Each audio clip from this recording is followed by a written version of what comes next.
இடத்துல தான் பார்ப்பீங்க. நின்று தண்ணி குடிப்பான், நின்று ஒண்ணுக்கு போவான். உட்கார முடியாத முதியோர் இல்ல பேஷண்ட் நோயாளியாக இருக்கிறான்னு சொன்னால் அவன் அப்படி செய்தா தவறில்லை. முடிஞ்சவங்க ஒதுக்குப்புறத்துல போயிட்டு உட்கார்ந்து சிறுநீர் கழிக்க வேண்டும், உட்கார்ந்து அமர்ந்து தண்ணீரை குடிக்க வேண்டும். இதெல்லாம் நம்முடைய பிள்ளைகளுக்கும் நமக்கும் சொல்ல வேண்டும். சுன்னத்தை ரசூல் ஸல்லல்லாஹு அலைஹி வஸல்லம் இருக்கிறது. இது ஆரோக்கியமான விஷயமாக இருக்கிறது.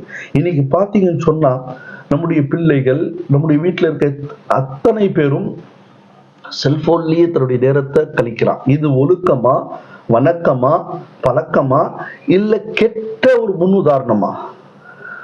ஒரு புள்ளி விவரம் சொல்கிறது, 6 மணி நேரம் ஒவ்வொரு குழந்தைகளும் எலக்ட்ரானிக் மிஷினோட இருக்கிறார்கள். ஒன்று செல்போன், இரண்டாவது டிவி, மூன்றாவது கேம்ஸ் விளையாடுறது. இப்படி எலக்ட்ரானிக் மிஷினோடையே வாழ்ந்துட்டு இருக்கிறாங்க. இதனால என்ன நடக்குது?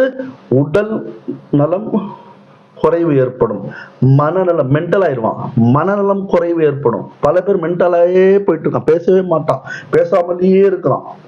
பேசாம இருக்கிறது, யார்ட்டையும் பேச மாட்டான், அம்மாட்ட பேச மாட்டான், வாப்பாட்ட பேச மாட்டான், அத்தாட்ட பேச மாட்டான், கணவன் மனைவிட்ட பேச மாட்டான், மனைவி கணவன்கிட்ட பேச மாட்டா, பிள்ளைகள் பெற்றோர்கள்ட்ட பேச மாட்டாங்க. என்ன?